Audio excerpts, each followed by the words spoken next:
primary asana, sitting in the seat of your heart. This was Krishna Das said this beautifully. Asana is really sitting in the seat of your heart.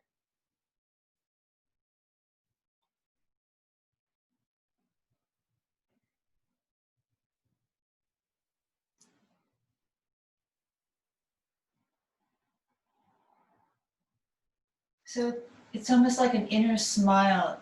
This is how I would describe it. It's like an inner smile is what I find there when I let everything else go. And then I just want to feel that that smile is expanding through my awareness, through my breath, through making space in me for it to fill. That smile, that inner smile is expanding to fill all of me. So that's the Anandamaya Kosha, the deepest kosha. We talk about the 5 koshas. That's it. That's the Anandamaya Kosha. And from it comes the wisdom kosha, Vinyana Maya Kosha.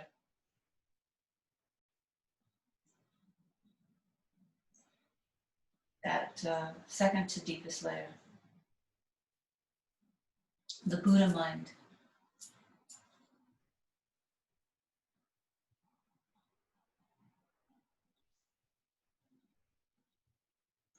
Let's bring the hands together and utilize the power of sound frequency.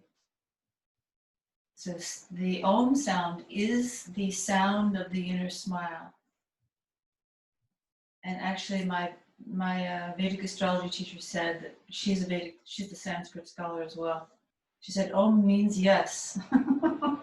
Yes to life. So we'll take 3 Oms, vibrating the Ah at the pelvic floor, the Oo as it travels up the spine, and the nasal sounding resonating that sound up to a point about 8 inches above the head. So you feel this resonation coming up through the crown chakra. Expand your wings, open your heart, lift your chest.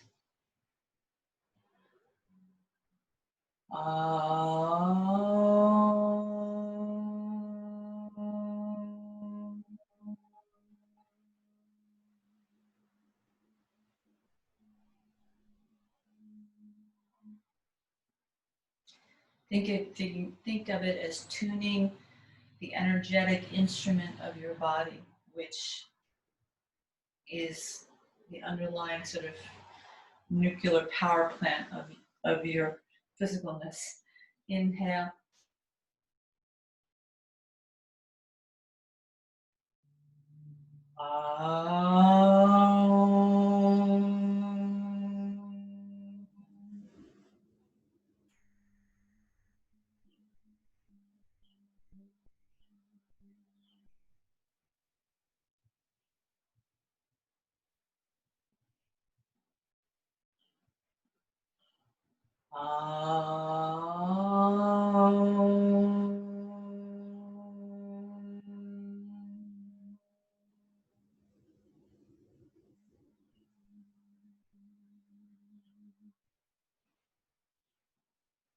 And if there's any particular situation or person in your life that you want to direct this deep, heartfelt energy to,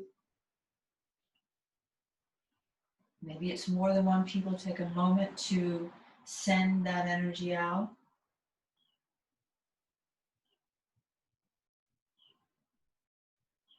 Not just as a wish or a prayer, but as a, this sort of passionate, deep, heartfelt energy.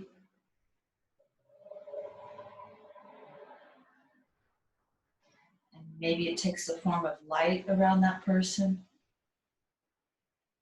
a wave of love to that person or situation. Maybe you're seeing the whole planet.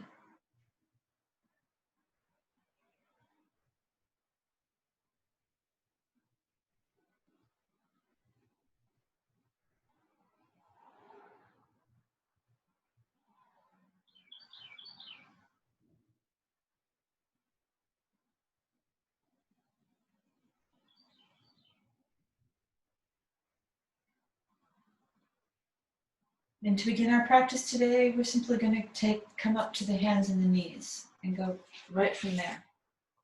So establish your tabletop position. Connect your bandhas. So you consciously kind of suction cup to the earth. Press down with the tops of the feet. Make sure your ankles are even on both sides.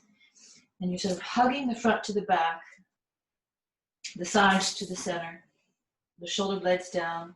There's a little lift of the front, the very top of the sternum, and the neck is a continuation of that. Check your shoulder alignment, elbows pointing straight back. And just breathe around along the central spine, the Ujjayi breath. It's like you're clearing any blockages along the chakra system. Breathing down to the pelvic floor on the inhale, exhaling from the pelvic floor to the crown chakra on the exhale. It's like you're breathing through this hollow tube. But you're not changing the shape. I mean, there is some movement, but you're not consciously changing the shape of this spine.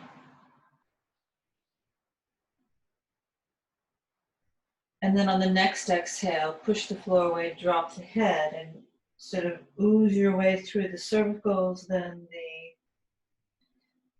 spinal area between the shoulder blades, the upper back thoracics, right through down into the lower back and tailbone. And then soften the spine as you lead with the top of the head, the upper sternum, lower sternum. Soften in the middle, but pull the ribs away from the hips. You're not compressing the lumbar. Reaching up away with the tailbone. And we'll go back and forth, letting our awareness travel from the top of the head to the tailbone, from the top of the head to the tailbone, through each vertebrae with the breath. Like beads of a necklace, like a slinky. Remember slinkies? How fun it was to watch them go downstairs.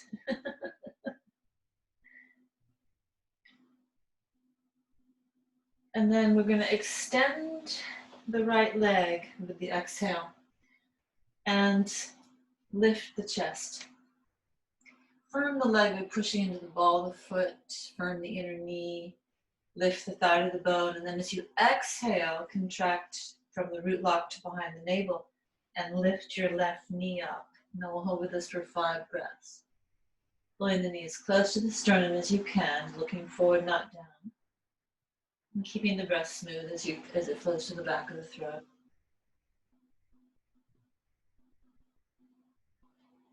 And then we'll put the knee down and sweep the the right leg, up. So it's like an extension of a dog tilt. Stretching the chest forward and up, lengthening back through the inner thigh, big toe mound, toes are active. And we'll make some circles with this right leg, just exploring what's going on in the hip socket this morning. So bringing it up close to the chest, up and around, down and in. Take your time exploring and really feeling not just your range of motion and how much ease you can bring to it, but how the rest of the body is participating. How's the breath flowing? Is your movement synchronized with it? And then we'll come into this parallel position and reach forward with the left to circle around and hold the right foot. And then explore pushing back and up as you take the chest forward and up. And breathe.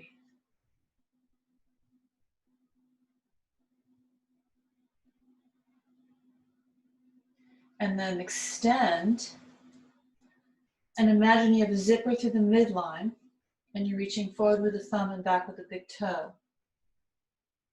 Both sides of the waist are equally lengthening. And the lower belly is lifting off the left thigh.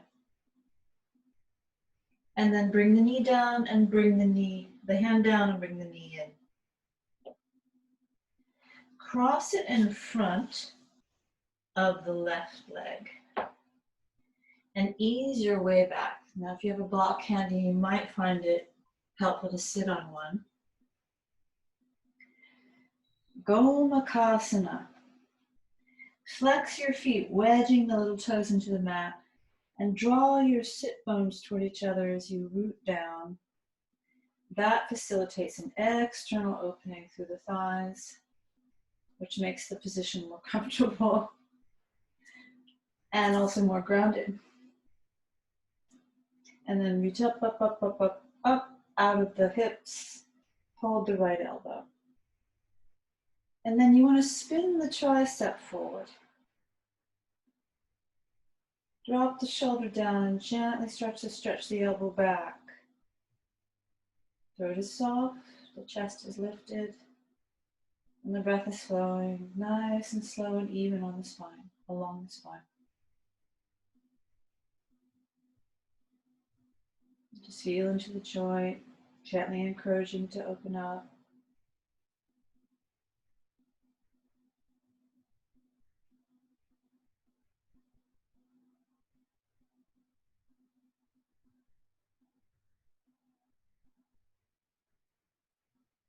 And then extend. Swing your right leg out from its cross position and turn it internally. And place it so the heel is coming up toward the buttock. And now your left foot is in the inner thigh of the right leg. And this is sort of like similar to Bharadvajasana, where we do this wrap. We're just going to do a little twisting here. So swivel around to the left. Just see your right hip will come up. Just swivel yourself all the way around. And then breathe there, sort of pulsing in and out of it.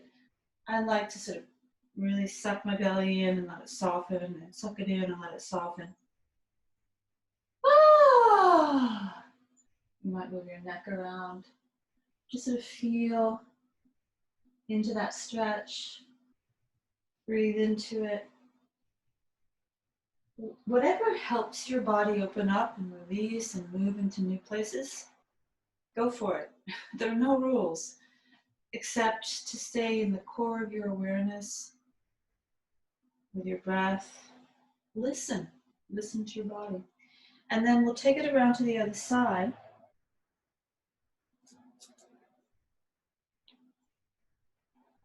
And here again, you can kind of play with churning the belly,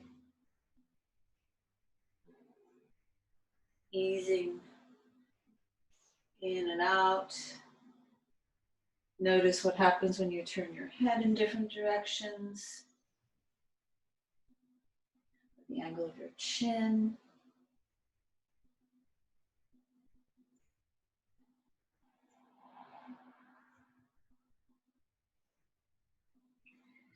And then we'll swivel the right knee, open the right knee, put the soles of the feet together, and voila! We're in Baddha Konasana. Lean back to get more of a length through the psoas, which then helps you. Now you're pressing the heels together and drawing the sit bones together to open the thighs. And right here is probably a really beneficial place to stay. If you feel like exploring going forward, you can do that too, but be careful of the knees. It's really important to keep those sit bones grounded as you go forward. And that pressure into the heels and that sense that you're drawing the sit bones together.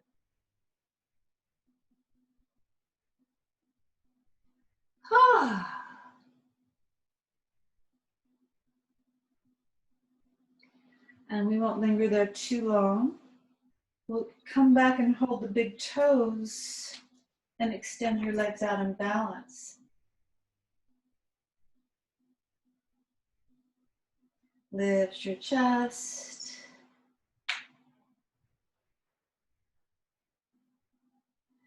Bring the feet in, cross them.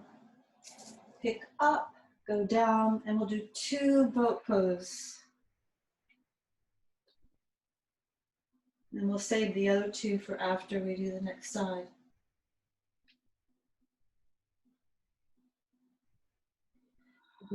Cross. I invite you to squeeze your sit bones together as you lift yourself up and hover. It's a little different than squeezing the buttocks. It's more subtle, and it activates the pelvic floor. So let's continue to do that.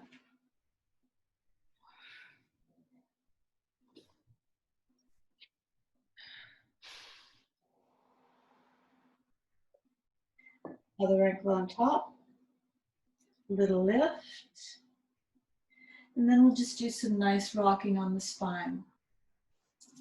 I'm going to scoot forward so I have the room to do so. Now I have the left ankle crossed in front of the right. Whatever ankle is crossed in the back, use that one to push you back, and use the ankle crossed in front to push you up.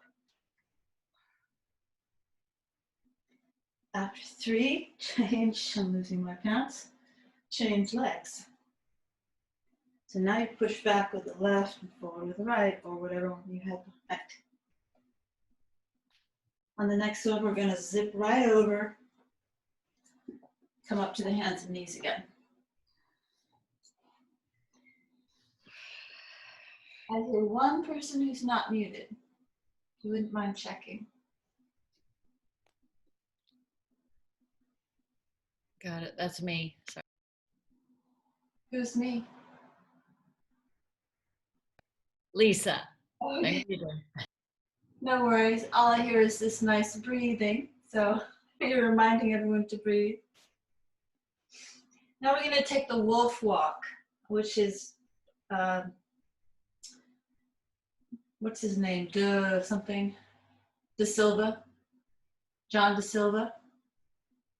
He has these lovely shoulder movements.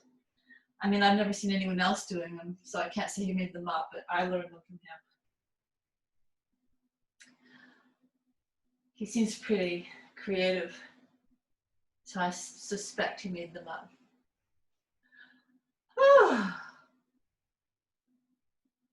Or at least the way he uses them. So you just turn your shoulders so that one goes forward, one goes back, and then you sort of squidge your chest down and up with the pressure into your hands. You just soften and then push away. Soften and push away. It's a lovely massage through all those muscles that get so tight and rigid. And then we'll do both shoulders to the ears, together, down and away. So it's a full circle. And you're still massaging the muscles along the upper vertebra.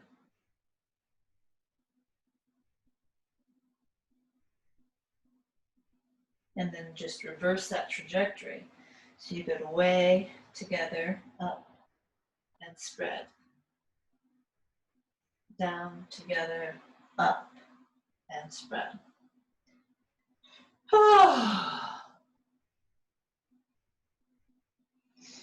And then we'll inhale and extend, exhale the left foot into the mat. So you're really digging.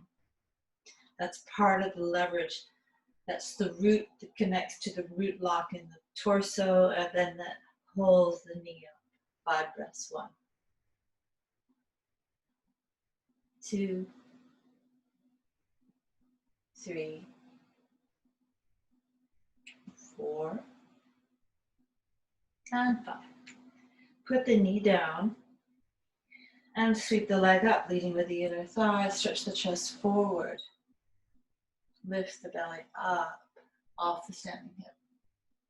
And then stretch the left arm, right arm forward. Circle it around. Find the foot. And explore this stretch, pushing the foot up and away and taking the chest forward and up.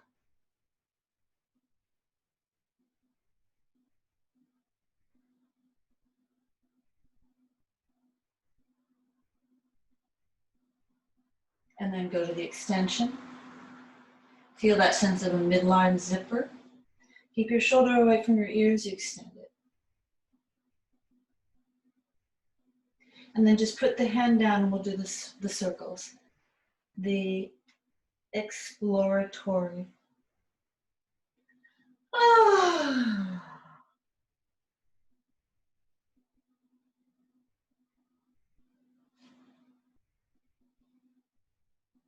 Again, the awareness is not just the leg, but the full body, the breath.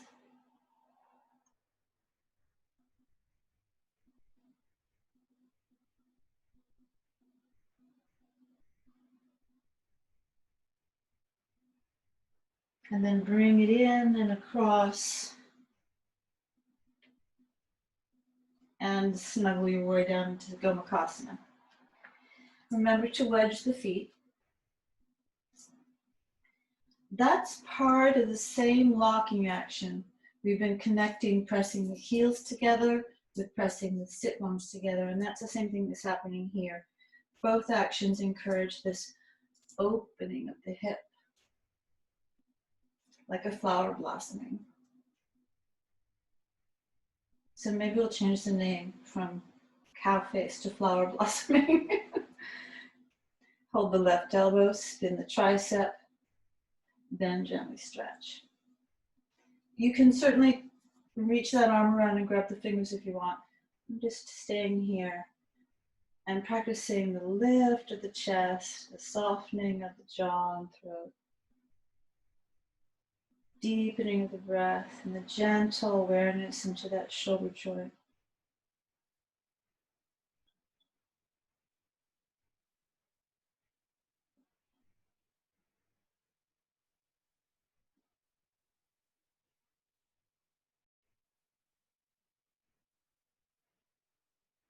And then extend both up, stretch, circle them around, lean to the right.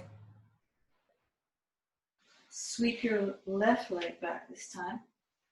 So you fold the heel to the buttock and your right inner thigh to the left inner thigh. And we'll twist away.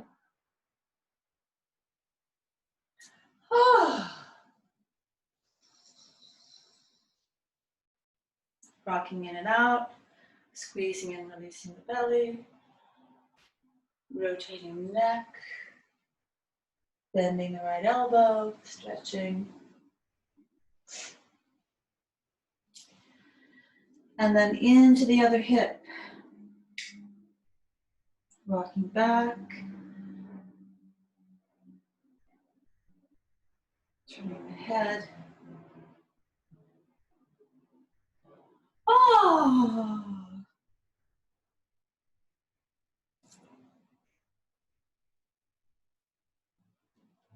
And then leaning into the right again to take the left leg into an external rotation.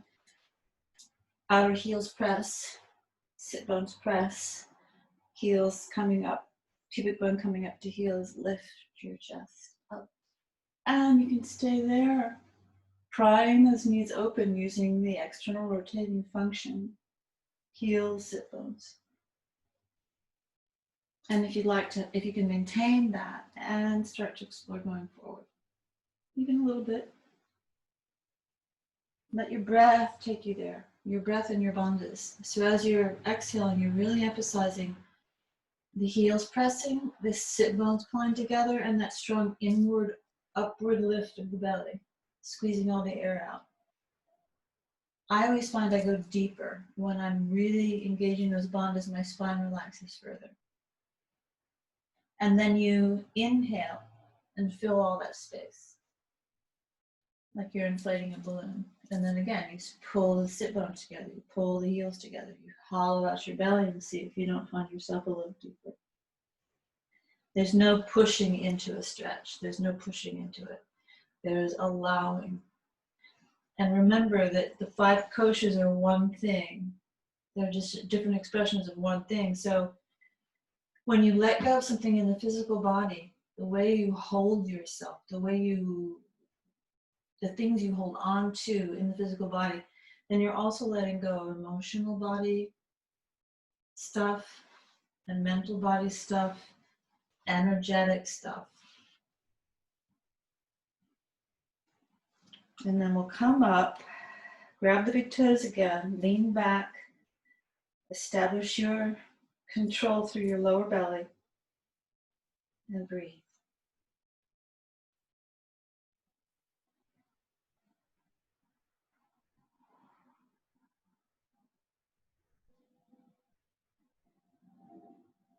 Cross your ankles. Let's come up. Do a little squirming around. Undulating. Try, let's just do cat-cow, but now we're gonna take our focus on leading with the tailbone. So the tailbone goes up and then we slide through the rest of the spine. Tailbone goes down and we slide through the rest of the spine. And on the next one, we're going right up to down dog. So toes under, lift your hips up and push away. Bend both elbows, bend both knees, and push back into your legs. Bend, lengthen back. Bend, lengthen back. Push the tops of those thighs back. And make sure your elbows point down when you bend. Take the right elbow and the left knee. Push away. Left elbow and right knee. Push away. Right elbow and left knee. Push away. Left elbow and right knee. Push away. Hug the belly, slide forward. Exhale, push back. Hug the belly, slide forward. Exhale, push back. Hug the belly, slide forward. And push back. And we'll stay forward for 5. 4, lift through that center. Shoulders down the back. 3, looking forward, not down. 2, and exhale to the floor. Prop up and drag your chest forward. Press the feet and lengthen your legs back. Soften your gaze over the tip of your nose and breathe, feeling awareness of your entire self.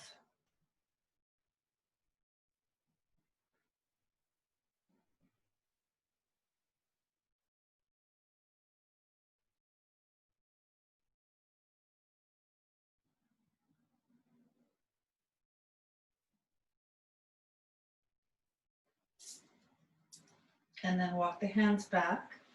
Press yourself up. Take a deep breath, softening and lifting the heart. Curl the toes under, lift the belly. And come back to down dog. Walk up, keep your feet open. Hold your elbows and drape down. And breathe like honey is oozing down the side of a jar. Really just allow your body to explore through gentle movement, whatever it wants to do.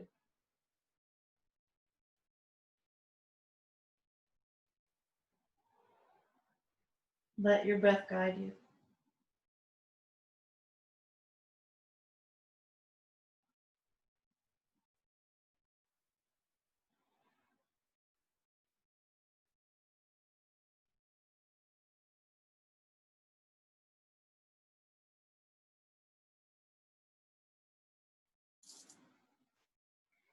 And whatever you're doing, just come into stillness in the center. Start to think of your sit bones dropping down. Press into your feet evenly. Hug your belly in and up. And feel each vertebrae unwind. Lastly, through the neck, reaching the crown up, pressing the heels down. Inhaling the arms up. As you exhale, bend to the right, stretch. Press evenly through the feet, rotate your chest a little up. Breathe from your belly to your heart. Come up with an inhale, balance on the feet. Exhale, the other side.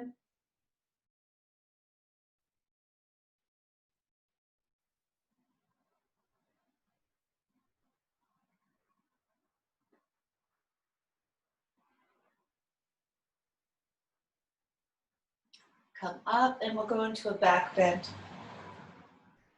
Then we're going up first, stretch it back. Or more thinking of a diagonal.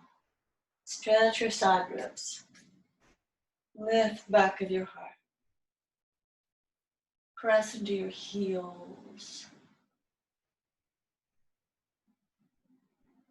And catch your fingers behind your back as you flow. Variations on the C theme, which is one of the more lunar approaches to Vinyasa, depending on how you do it. But it has more back bends and more fluidity to it. We'll step the right knee back. If we're warming up to just flow through this one, making your way to down dog. You could also take the child pose variation. So you would just go to child pose and then slide forward on your belly into cobra. Those of us that went to down dog will come forward into plank and chaturanga to cobra up dog. And undulate back to down dog to step the right foot forward. So we step the right foot back and then we step the right foot forward. So we're doing both legs, but the right leg is the lead leg. So we actually end up changing the leg of the lunge through one series, through one set. And we rise up, right into the back bend as fluidly as you can, and over your center. Let's take a moment to recognize Tadasana. Finding that sense of the legs or roots. The deeper roots going into the earth from the feet, but the legs are like roots too. And then the spine is more like the trunk, rising up out of the legs. And the branches start to spread at the heart in all directions. And then they reach up and expand and expand and expand. So we can't really activate the upper chakras until this opening happens. Then they just go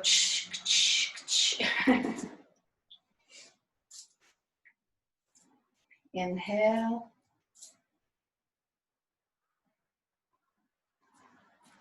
Exhale. Step the left knee back. Inhale. Down dog. Exhale.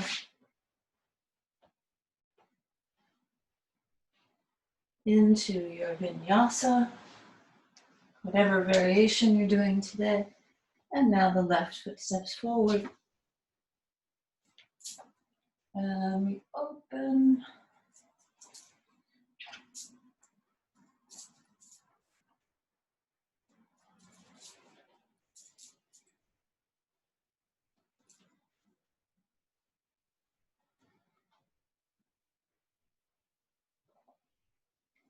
I'm going to check the time so I can gauge how far along I am. And while I'm up, I'm going to take a sip of water.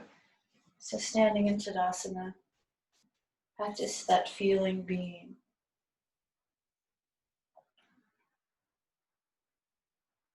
And then let your body be an expression of it.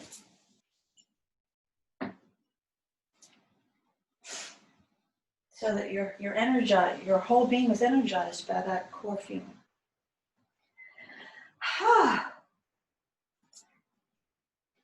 Let's take another C.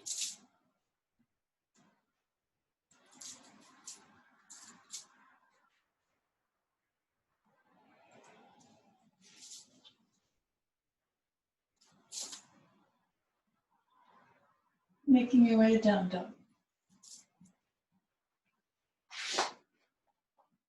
I guess I really should cue since you're not always watching. Make your way to chaturanga. Loop the heart open and go down to down dog again to step the right foot forward.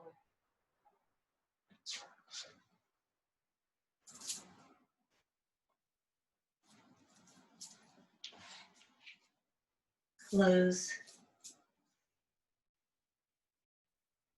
And stand up, and we'll do the last one on the left.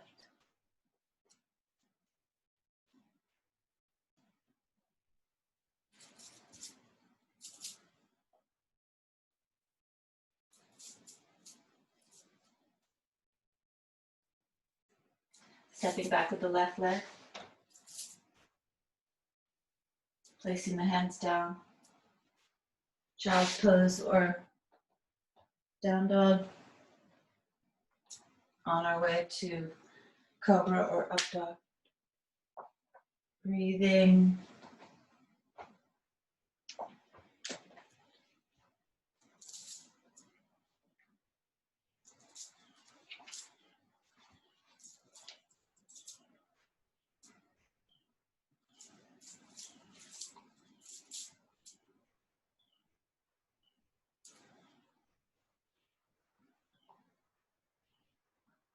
Let's take an A series.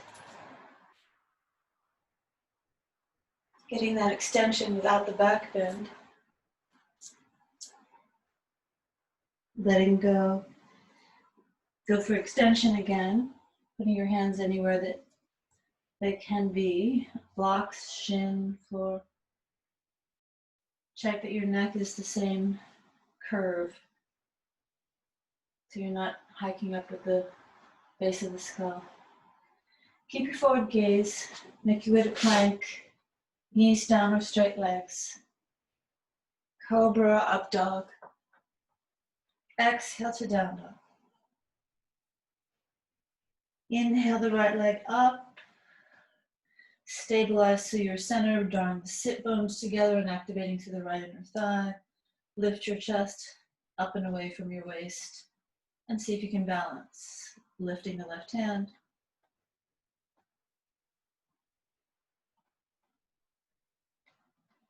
And then put it down and climb the leg up as high as it'll go. Then lift your belly off your standing hip. Then you could circle your ankle, move the hip around a little bit. Push the floor away nice and evenly with the hands, and then bend the knee if you like, getting into the psoas. Again, really making sure you're pushing back into the left thigh and leg and heel, and lifting your left belly off of that. So you're not collapsing down the joint. If you'd like to flip, go ahead and flip. So you stretch out the front of your body.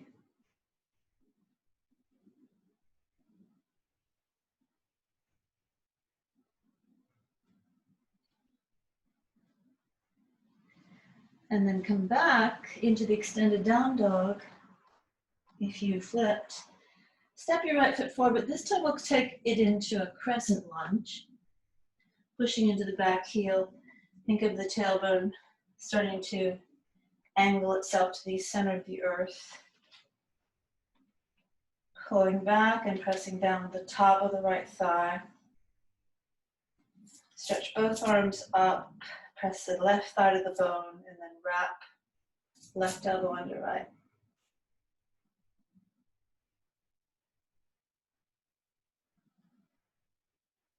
And just breathe and feel.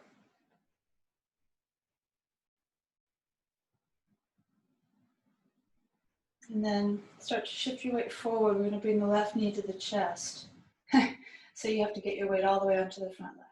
And you could do a little stagger step. And then lift the left knee up. Bend the right knee and rock the leg into eagle pose, Garudasana.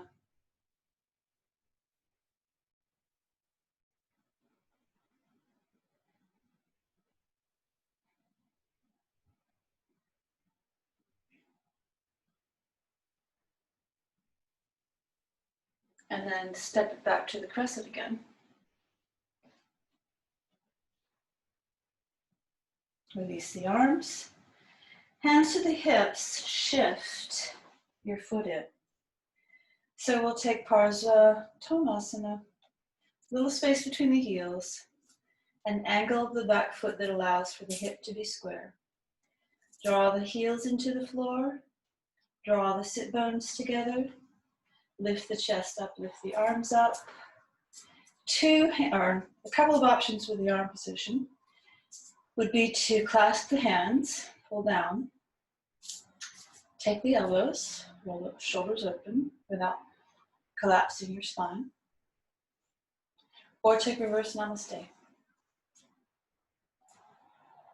which at one time, not that long ago, I thought I would never do again. Here I am. Yay! Progress. Inhale, lift the chest.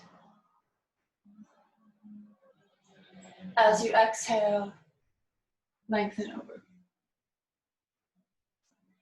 Whatever you're in. If you're taking the arms, if you have them clasped, you could take them up and over. If you're pressing the palms together, try to open your elbows wider. If you have your elbows, try to keep your shoulders rolling open. You're pushing into the back heel, drawing the right sit bone toward the left inner thigh, activating the inner right kneecap, pushing down with the big toe mound of the right leg, and breathing along the spine. It's a big hamstring stretch. You could also put your hands on blocks if you like. Whatever arm position you had, release it. Lift your chest with your hands on your shin or the floor. Take the waist and use your legs and core to bring you up. Let's just step into Tadasana. Take a little moment here. There's a lot of intensive work or play, however you want to see it. A lot of intensive focus, very specific focuses. So let's just shake it out, different kind of focus. And I find making sounds is helpful. So many things we might not be able to express that we feel like expressing. So that all gets stuck. La la la la la la.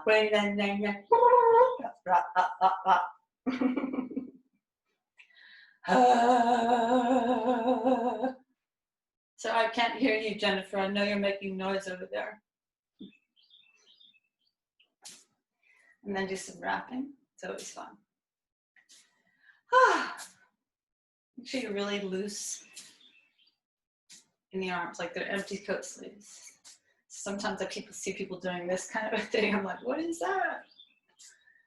What's the benefit of that?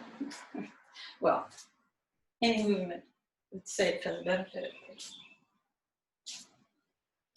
Let's take that sequence to the other side. Come into that nice Tadasana, that steadiness, that presence.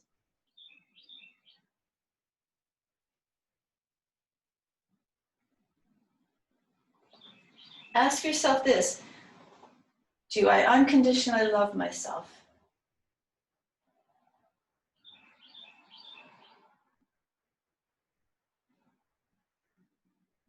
Of course, the answer should be yes. Inhale, reach up.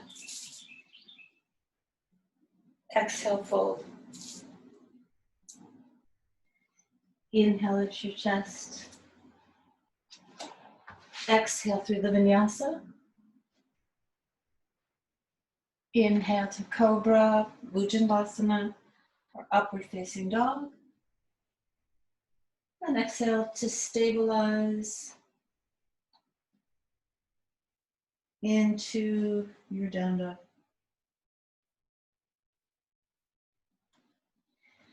Leading with the inner thigh, lift the left leg up in line with the spine. Activate actively through that inner thigh, inner leg. So a little bit of energy through the inner thigh, squeezing it to the midline, activating the inner knee, pushing out through the big toe. And feeling that connection to the root lock, to the navel lock. Push the right thigh back and then lift your chest. And see if you can feel stable enough that you can lift the right hand.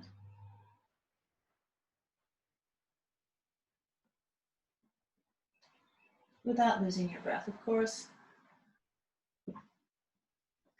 When you're ready, put it down and explore that bigger stretch. Oh.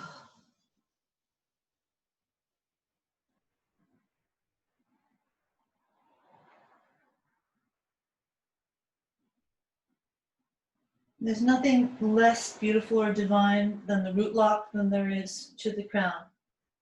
It's a different expression of divine.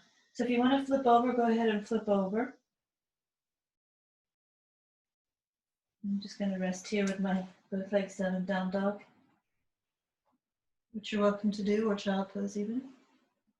We'll take one more breath for the flippers, and gracefully come back into the extension. Step it forward to make your way to crescent. Take your time coming up. Feel how your back leg gives you stability. Feel your pelvis now, where is your pelvic floor in relation to the crown of your head? Does it feel buoyant? Are you lifting out of your thigh? As you sort of sink this hip down and pull it back. Stretch the waist up. Right elbow under left. Roll the shoulders down and back.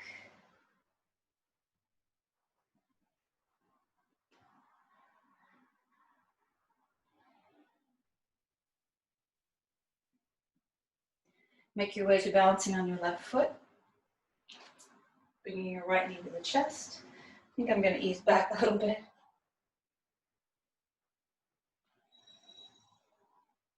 Make your way to eagle pose.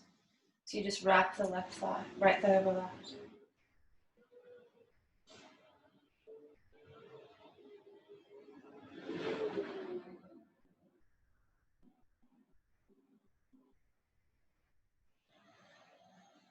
And then step back to your crescent. Release the arms with an inhale. Shorten the stance. Squaring the hips, space between the heels. Back foot and leg in an angle that helps you to bring your hips square easily. And this hip is pulling back. Lift the kneecap, ground the big toe. Inhale, take your arm position, exhale. Clasping, holding the elbows, or reverse namaste. Lift your heart. Keep that length from the tailbone back. You can put your hands on blocks here as well. Oh, I lost my balance.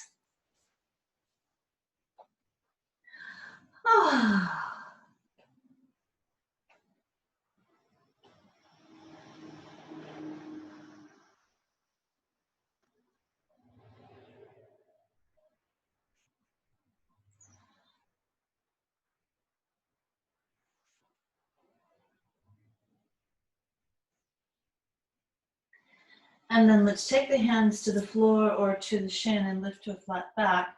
Get stable in your legs and hold your waist. Come up and step the feet together back into Tadasana.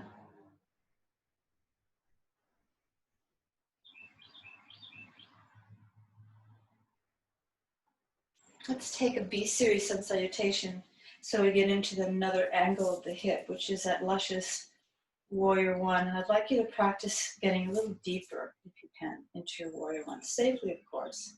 Just challenge yourself a little bit. And again, I'm taking a glass of water. My throat feels a little dry this morning. And you can just do the same. Hang out or stand in Tadasana. Or maybe you decided to flow through a B without me. Then I might remind you of the word Rajasic. Drop the hips back and down. Stretch the arms. Exhale, cascade. Unfurl with the inhale. Feel the support through your bandhas as you make your way either to chaturanga or plank. Knees down or straight legs. Open the heart. Make your way to down dog. Step the right knee forward and plant your back heel. Stay low. Go up and down. And back and lower. Back to down dog, just as you completely exhale. Lock your feet into warrior one, stay low. Look forward. And then you can get a child pose if you like. We're here for 5 breaths in down dog.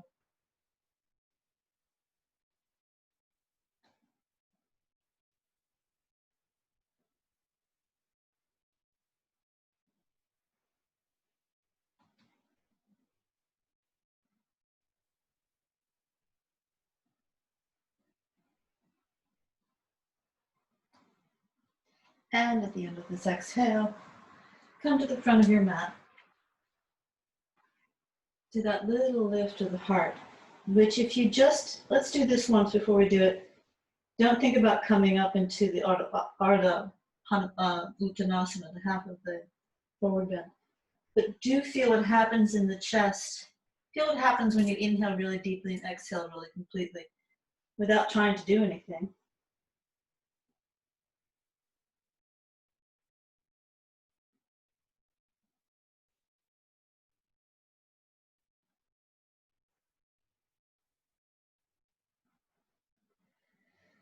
So depending on how flexible you are in your hips and hamstrings and lower back, more or less range of motion might be happening in that. But there's a natural extension through the front body as you inhale and a lengthening in the back body as you exhale.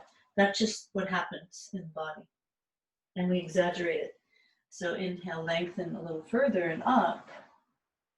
Exhale, fold a little deeper. Then from that, you drop the hips, squeeze the sit bones and heels, peel the belly, stretch the side ribs, and then come right over your center. And again, I'm going to check the time. Plenty of time. So we'll take another B series. Isn't that fun? Inhale. Exhale. Inhale. Exhale. Inhale. Exhale. Inhale. Exhale. Inhale. Exhale. Inhale. Exhale.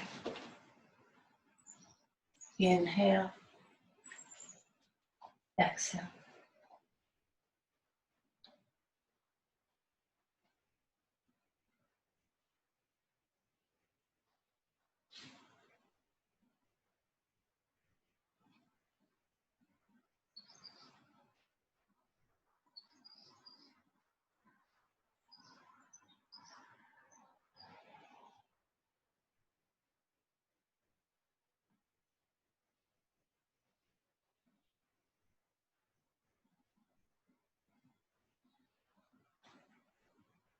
At the end of this exhale, empty your breath, come forward. So you inhale into the little lift,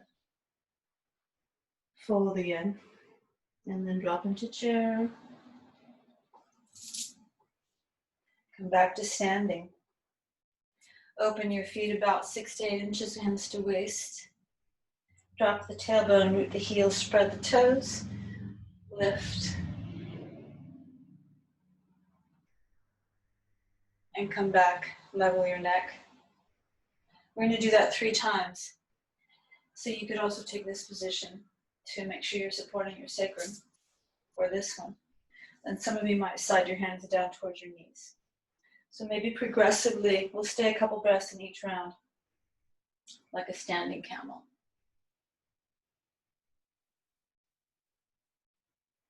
And we'll be here for a couple more breaths. Try to soften into it, maintaining the tailbone, reaching down.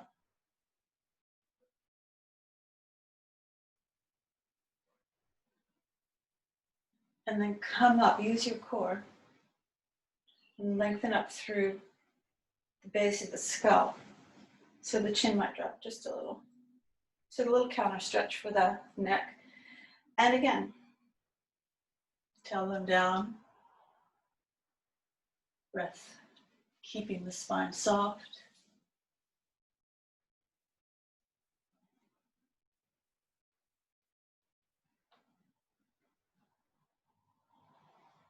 And use your core to come up. Gently lengthen through the back of the neck, little traction, like someone's gently tugging on the top of your head. And one more in the arm position you want.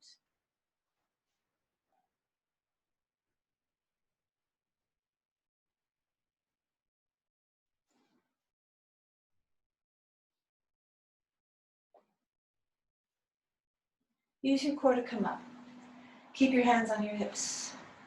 Swing your tailbone back. Bend your knees as much as you can or need to. Not can, of course.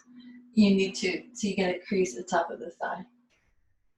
And that's the same sensation, really. You want to sort of lengthen the torso out of the pelvis by swinging the tailbone up and back. So we're trying to do dog tilt in the pelvis, even as we go into a forward bend. Grab your big toes, and then push your big toes into your fingers to lift your chest until your arms are straight. And give a little tug, tugging your chest forward. And then pull your elbows up to slide your shoulder blades up as well. Let the neck dangle long. And continue to push into your fingers with your big toes. If you can straighten your legs, go ahead and lift your kneecaps.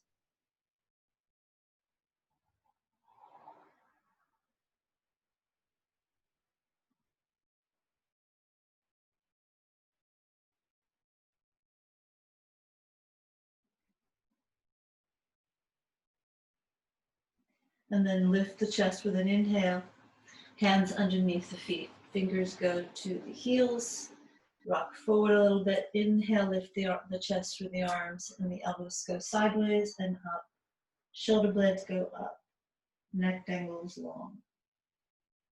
Breath flows long and free.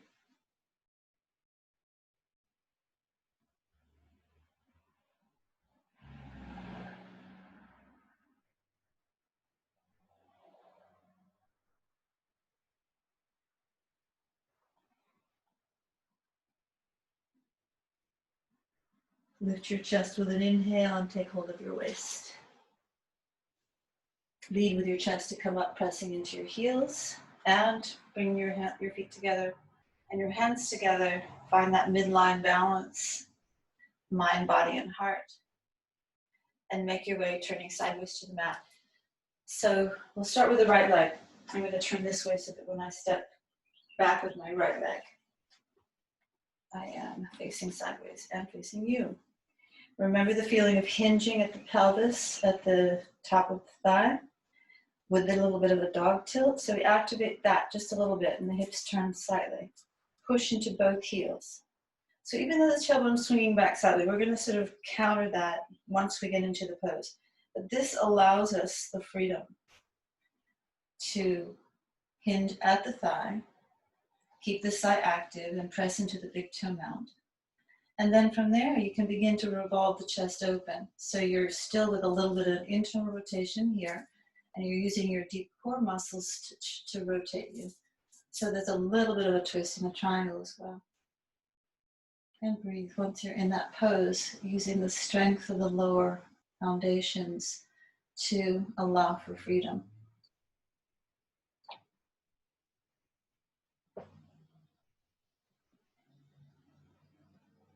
And then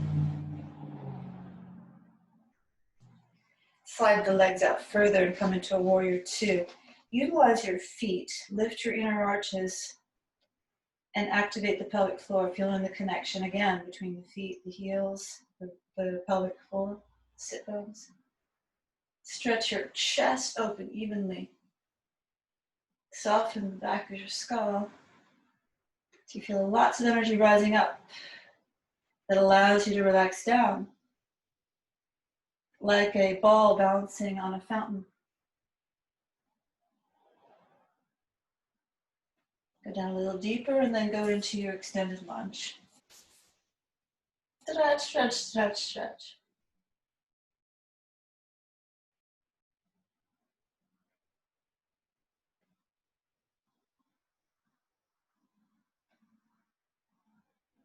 Put both of your hands inside of your right foot and come down to your lizard or alligator, whatever you like to call it. And you know your flexibility this morning. You might need a block. Some of you could just drape down. You might need to lean out to the left a little. What you're doing with the right leg is you're stacking the knee over the heel. If you want to turn the leg out a little bit, you can. You can feel what's going on with that. You can also kind of let the knee open toward the right. But make sure if you do that, you're flexing the foot so you're not taking too much pressure in your knee. I'm just going to keep it stacked and make my way down. We'll be here for a minute, enjoying and luxuriating into that stretch. Let me use my timer so I'm doing it the Iyengar way. 1 minute. It's actually not very long.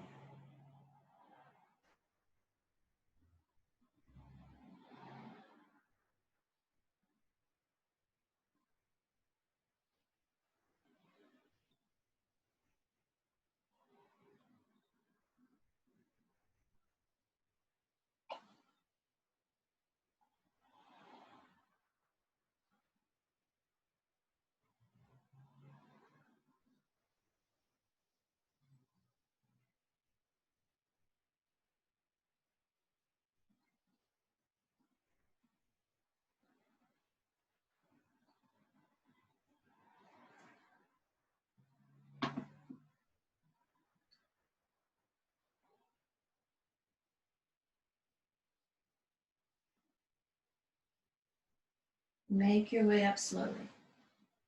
And as you do, pull your hips back so that they stack over the knee and your right leg is straight. And you can have your hands on blocks here if you like. Have a block handy in any case, depending on, we're going to take a split. So we did all that work opening up the front of the left thigh. Let's also open the back of the right. So if you're not quite in the full split yet, a nice variation to practice is to flatten that front foot and bend the knee a little bit and start to ease your left leg back. If you can take it out further, you take it out further, and eventually you can come down. And you could put something underneath your pelvis or underneath wherever it feels good for it to be underneath. Breathing into the pelvic floor is helpful. So let those sit bones spread as you inhale and contract as you exhale. And you might find, at least I do in my body, that the more strength I have, the less tension I have. Sometimes people mistake tension for strength.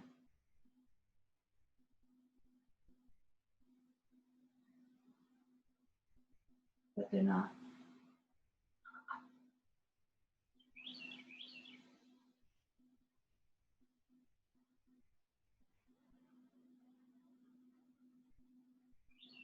See what you can open up with your mind, but by changing how your mind perceives something. So if you go into a place that perceives a little alarm, like a little pain, for lack of a better word for now, and instead of going, oh, pain, and the tension that right away accumulates around pain to protect it, explore what pain really is. Let go of the idea of pain. And sort of relax into it. And you notice it goes away. At least that's what I experience. It goes away. Wow. What does that teach us? Ease your way out of it.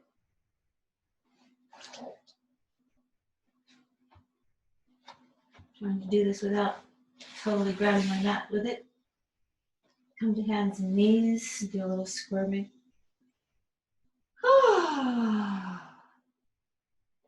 And then we'll make our way to down dog. And just come up to standing so we can take that sequence on the other side. Find your legs. Reach back with the left foot and turn sideways. Rotate the left foot parallel, spin the right heel away. Press into both heels. Activate the sense that the sit bones are drawing toward each other and start to lean with a tiny bit of a dog tilt. And you know what that means, right? The tailbone is swinging back a little bit. Make sure you're supporting that with your bandha so you're not just collapsing.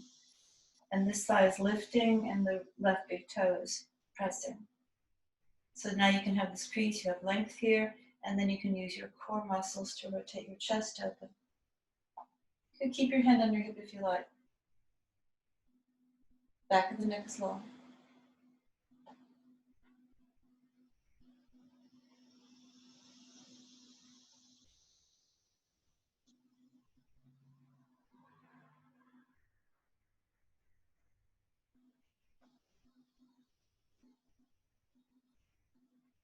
come up with an inhale.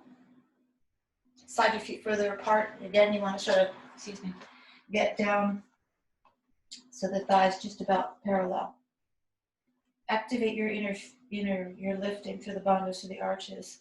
Connect that through this lift through here. And stretch your chest open.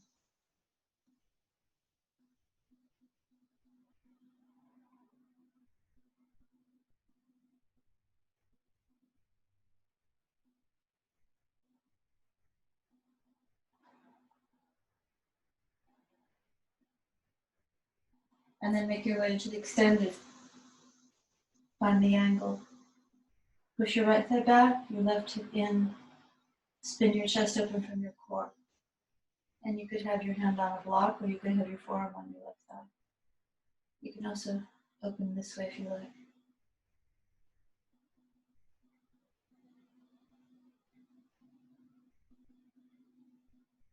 And then we come down to the knee with both hands inside. And take that whole stretching sequence to the other side.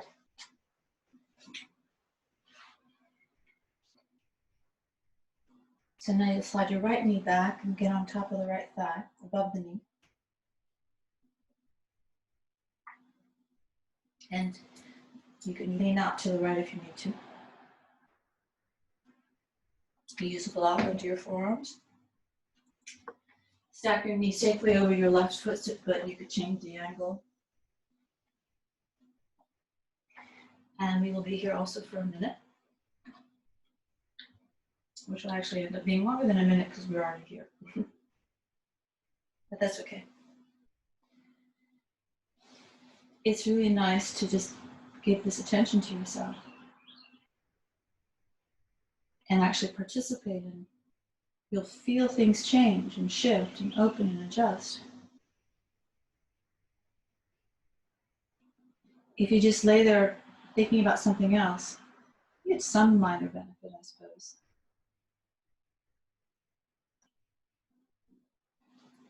But so much more if you stay with your breath and that feeling awareness.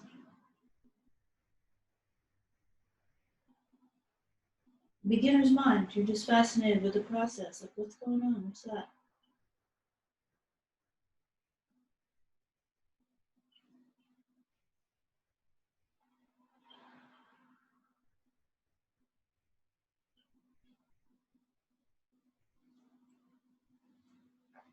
And then walk it back. Oh, I did, well, that's all right. And then make your way into Hanumanasana. And you could just sort of slide your right knee back, slide your left heel away, eventually straightening the left leg. Once you straighten it, you want to flex the toes to the ceiling. And you could put something underneath your hips or your left hamstring.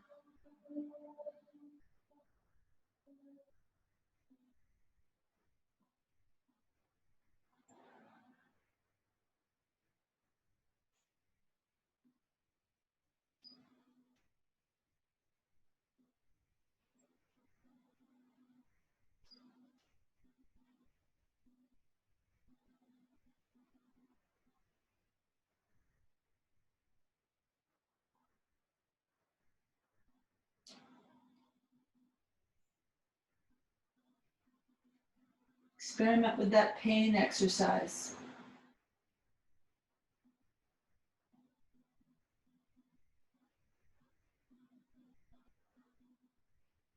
Now, instead of going to down dog, we're going to stay on the floor.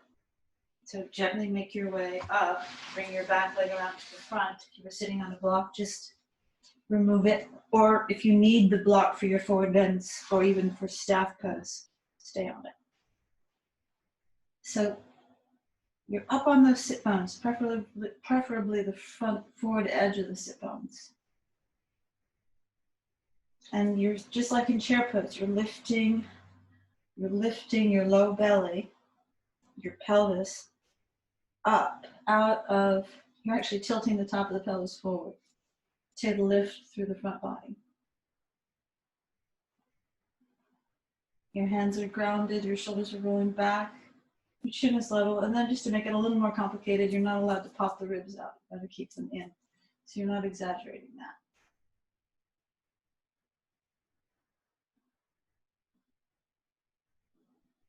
We call that containing the ego. This is where the ego is.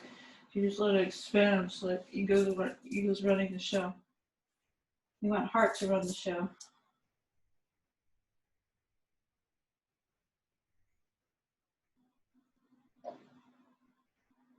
And then you can hinge forward, grab the big toes, or maybe you'll hold the legs. If you can grab the big toes, push your big toes into your fingers and pull your elbows out sideways, just like we did standing up. Slide your tailbone back, you can have a bend in the knee, just like we did standing up.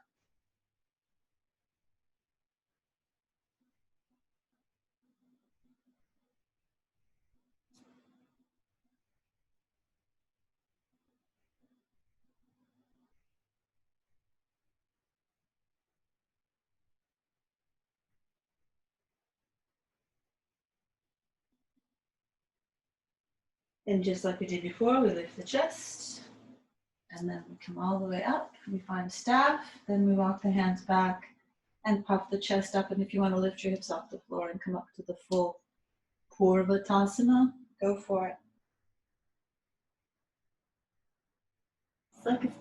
It's like the counter pose for the shoulder stand. It's opening the heart and throat.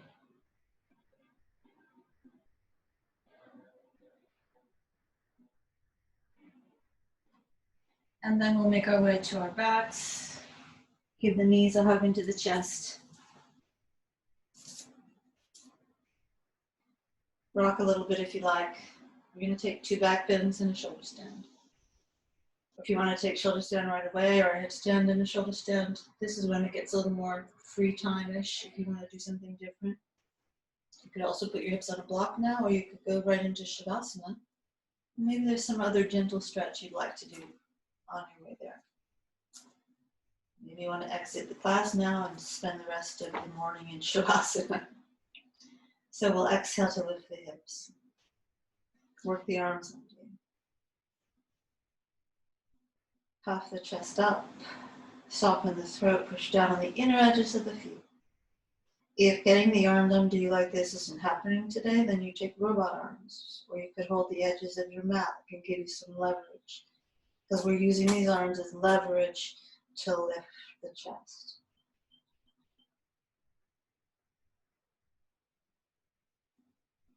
Setu Bandha Sarvangasana. It's really a preparation for shoulder stand, because it's the same lift of the chest with the arms, the shoulders close together, the elbows close together. Go ahead and lengthen down, only to rest for a breath or two to come right back up. I'm going to take the upward bow, Urdhva Dhanurasana. We start off in bridge, elbows stacked up, and then sort of hug the shoulder blades into the floor. Come up lightly on the top of the head and hug the armpits, hug the shoulder blades on the back. Keep that action in the shoulders as you push the elbows straight as you can. Taking your chest up over the ribs, pushing down to the big toes. Knees pointing forward, spacious around the tailbone.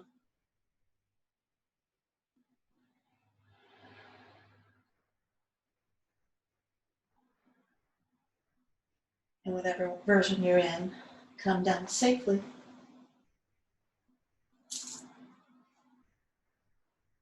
Do whatever you need to do to prepare for your shoulder stand.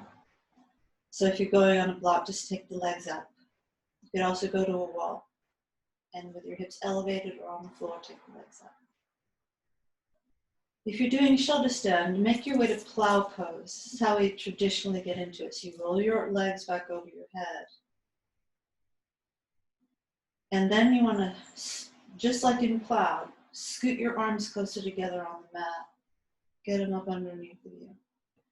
And then bend your elbows so that your hips rest in your hands as you bring your hands into your hips. So your legs are at a pretty comfortable angle and there's more weight in your elbows. Checking with your neck. No weight is on the base of the neck. And you can get the full benefit of shoulder stand right here and really be kind of resting. You can get tight, you can get to be pressure on the hands and just make little adjustments. And then after a few breaths like that, if you feel like, okay, my shoulders are feeling nice and open, I've got that lift off of my neck, I can walk my shoulders under more. And you don't want to go up higher unless you can do that. And take your hands up higher on your back toward your shoulders.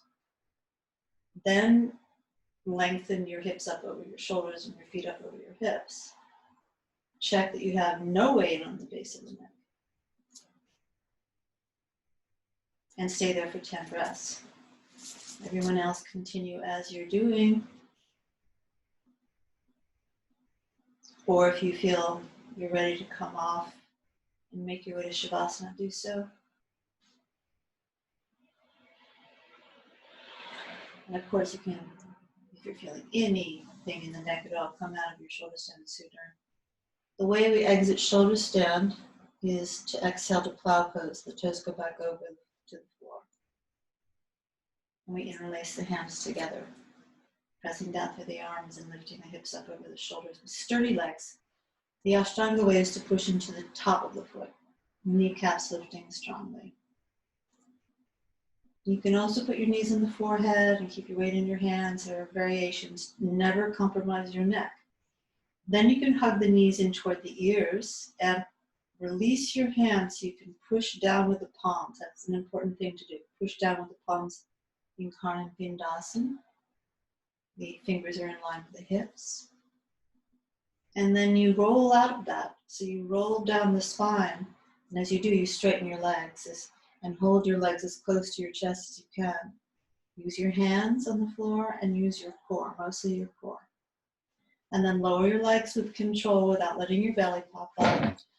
And make your way into fish pose, pressing down with your elbows to lift your chest, just like we did when we were sitting up. Stretching your heart and stretching your throat. Press down with your sit bones, press down with your heels.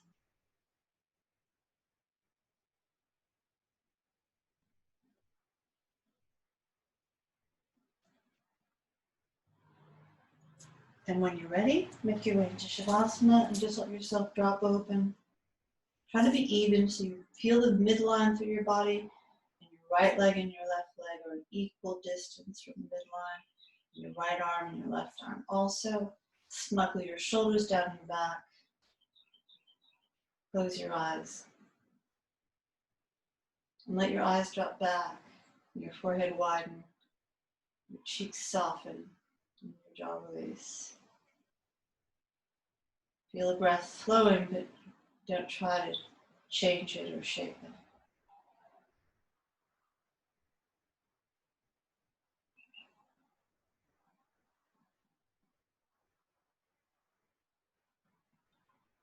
So you're watching, but with detachment. You're feeling, but with the detachment. Vairagya, one of the essential skills in yoga. Vairagya, detachment. Doesn't mean you don't care and love deeply. It just means you don't have attachment to outcome. Not easy to do.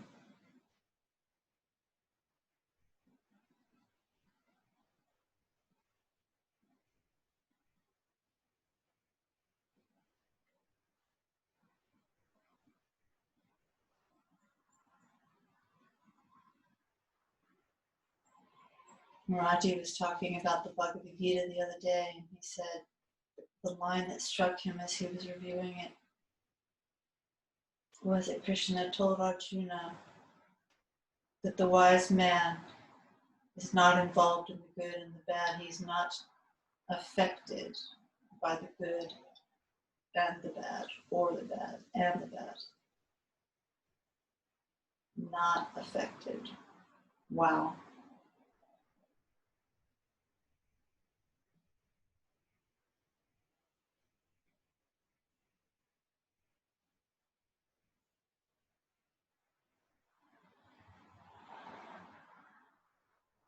It doesn't mean you don't care.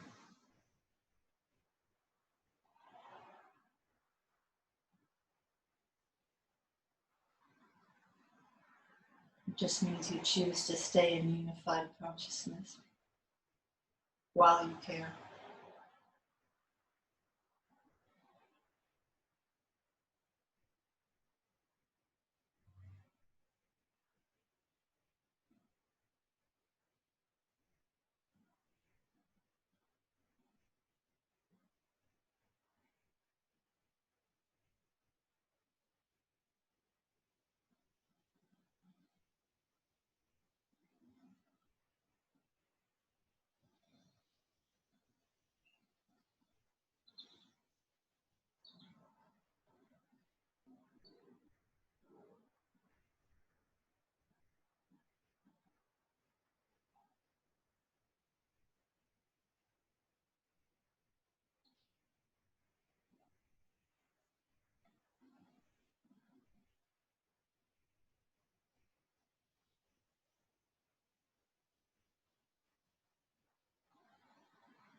As you're ready,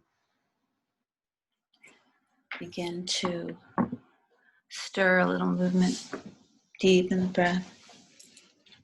Maintain the mindset of detachment if you found it, and then be detached if you didn't, which means you did.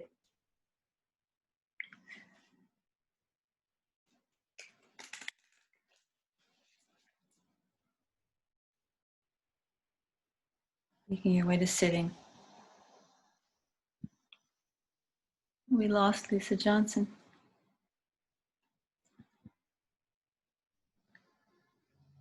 I can't unmute you, so if you want to be unmuted, then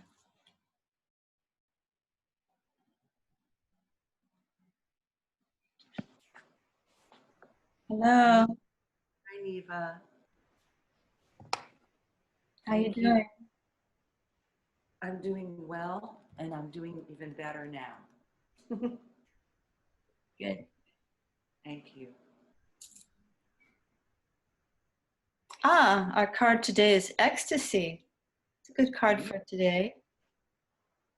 See all these beautiful sensual women that are like stones. They're like part of the mountain, but the water is rushing down.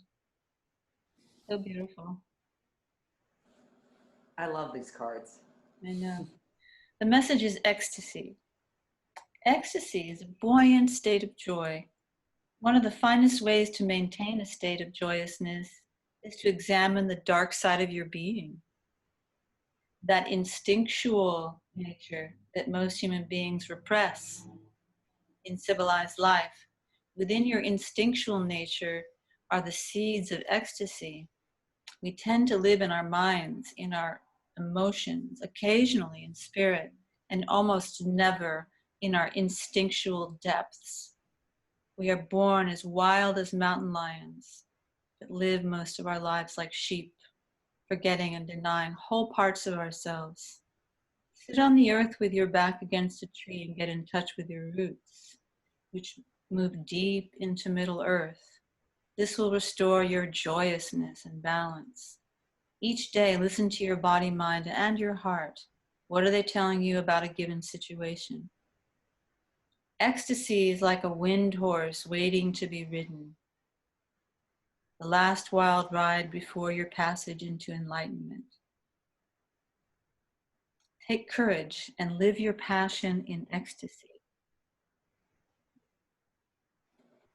What a message for these times. To find ecstasy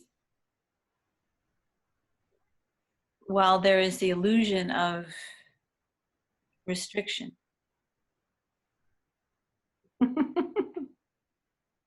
Notice my use of words, illusion of.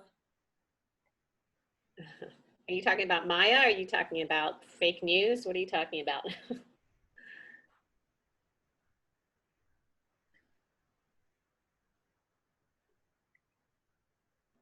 Um, all of it.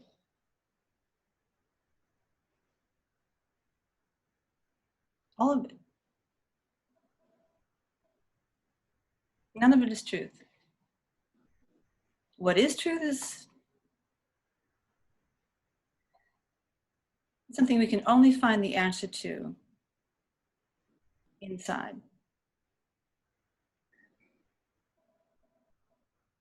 I stopped listening to it. And then the answer started to come.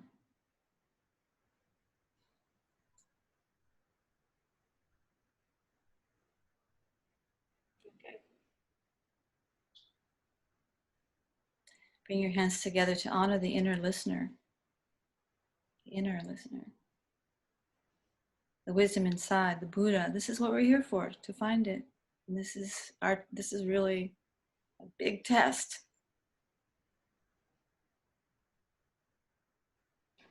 Thank you for sharing your practice with me this morning. Namaste.